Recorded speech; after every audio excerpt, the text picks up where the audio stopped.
Hello, मैं हूं अली। आज की वीडियो के अंदर हम साइकोमेट्रिक चार्ट के ऊपर बात करेंगे कि हम साइकोमेट्रिक चार्ट से क्या चीज़ हासिल करते हैं और ये किस लिए इम्पोर्टेंट होता है।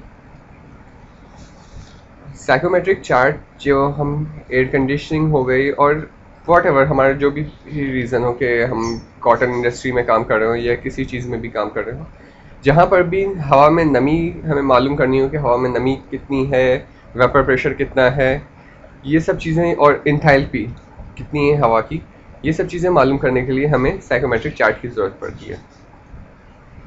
साइकोमेट्रिक चार्ट को पढ़ने का तरीका ये है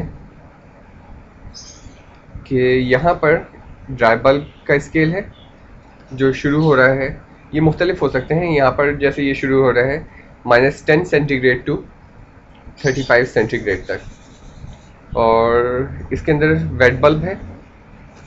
वेट बल्ब की भी रीडिंग यहाँ से -10 से शुरू हो रही है और 35 तक जा रही है।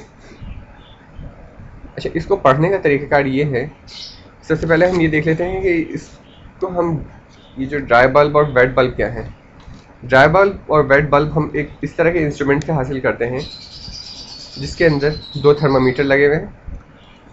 पहला थर्मामीटर सिंपल नॉर्मल थर्मामीटर है और दूसरा थर्मामीटर भी सिंपल और नॉर्मल थर्मामीटर है।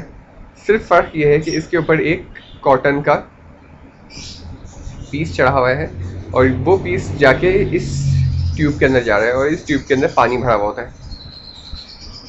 ये हैंडल है। इस हैंडल को हम पकड़ के जैसे फ़ैन को घुमाते हैं वैसे इसको घुमाते हैं और कुछ टाइम के बाद हम इन दोनों टेम्परेचर्स के अंदर टेम्परेचर डिफरेंस को देखते हैं कि इनके दरमियान क्या फ़र्क आया है, और उस फ़र्क को इस चार्ट के ऊपर हम चेक करते हैं कि उसके ज़रिए हम ह्यूमिडिटी का पता चलाते हैं कि किस तरीके से ह्यूमिडिटी कितनी ह्यूमिडिटी उस वक्त हवा के अंदर मौजूद है। फॉर एग्ज़ाम्पल मैं एक केस यहाँ पर रख रहा हूँ। वो केस ये है कि मेरा ड्राई बल्ब जो है वो 25 डिग्री सेंटीग्रेड है। तो मैं एक लाइन ड्रॉ कर दूँगा 25 डिग्री सेंटीग्रेड के ऊपर, और वो जाके ऊपर भी 25 को ही हिट कर रही होगी। ऐसा करने के बाद अब मैं वेट बल्ब के लिए लाइन ड्रॉ करूँगा। वेट बल्ब में जैसे मैंने कहा 20 था, तो 20 के ऊपर मैं पॉइंट रखूँगा और लाइन ड्रॉ करूँगा जो उसकी इंथैल्पी की लाइन जा रही है उसके ऊपर। उसके ऊपर जब मैंने ड्रॉ किया तो ये एक पॉइंट के ऊपर एक दूसरे को इंटरसेक्ट कर रही हैं। तो जूम करके देख लेते हैं।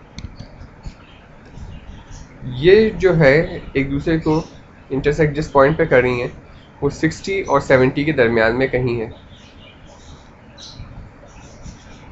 और जब मैं इसी पॉइंट के ऊपर नेक्स्ट स्टेप पे आता हूँ और एक परपेंडिकुलर लाइन ड्रॉ करता हूँ, तो ये लाइन 20 और 15 के दरमियान से थोड़ी सी ऊपर है, तो जो कि हो सकती है 17 या 18 के आसपास, और ये 65 से 63 के दरमियान होगी। ये जो लाइन है ये हमें ड्यू पॉइंट बता रही है। ड्यू पॉइंट वो पॉइंट होता है जिस पॉइंट के ऊपर कंडेंसेशन शुरू होती है। कंडेंसेशन शुरू होने का मतलब ये है कि अगर मैंने एक ग्लास के अंदर पानी रखा है, उसका टेम्परेचर कितना होगा कि उसके जो बॉर्डर्स हैं उसके ऊपर पानी के बूंदें यानी कि नमी आना शुरू हो जाए। तो वो टेम्परेचर हमें पता चलेगा कि अगर हमारा टेम्परेचर 20 डिग्री सेंटीग्रेड है और जो वेट बल्ब है वो 20 है, तो वो एटलीस्ट 17 डिग्री सेंटीग्रेड अगर पानी का टेम्परेचर होगा, तो उस ग्लास के गिर्द नमी आना शुरू हो जाएगी।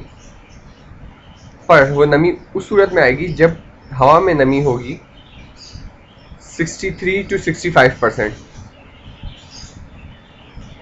इसको हम एक वेबसाइट के ऊपर भी चेक कर सकते हैं कि जो हमारी ये रीडिंग्स आ रही हैं कि आया कि ये सही है। हमने यहाँ पर ये लिंक जो है इस वेबसाइट का, ये मैं आपको अपनी वेबसाइट जो वीडियो है उसके डिस्क्रिप्शन में दूंगा। यहाँ पर मैंने 20 डिग्री सेंटीग्रेड रखा और जो वेट बल्ब है मैंने 20 डिग्री रखा, और कैलकुलेट जब किया है तो 63% ह्यूमिडिटी बता रहा है और 17.6 सेंटीग्रेड ड्यू पॉइंट बता रहा है, जो कि हमने यहाँ पर देखा था इस केस के अंदर। साइकोमेट्रिक चार्ट का और भी इस्तेमाल है, जो कि हम नेक्स्ट वीडियो के अंदर देखेंगे। इसके ज़रिए मैं हवा के अंदर वेपर प्रेशर भी मालूम कर सकता हूँ। अगर मैं यही वाली लाइन को कंटिन्यू ड्रॉ करूँ यहाँ तक, तो ये जो है मुझे यहाँ पर वेपर प्रेशर भी पता चल जाएगा, ये हवा का वेपर प्रेशर कितना है। उम्मीद है कि आपको साइकोमेट्रिक चार्ट को पढ़ना आया होगा इस वीडियो से। बाकी हम देखेंगे नेक्स्ट वीडियो के अंदर। तब तक के लिए take care, good bye and please subscribe my channel.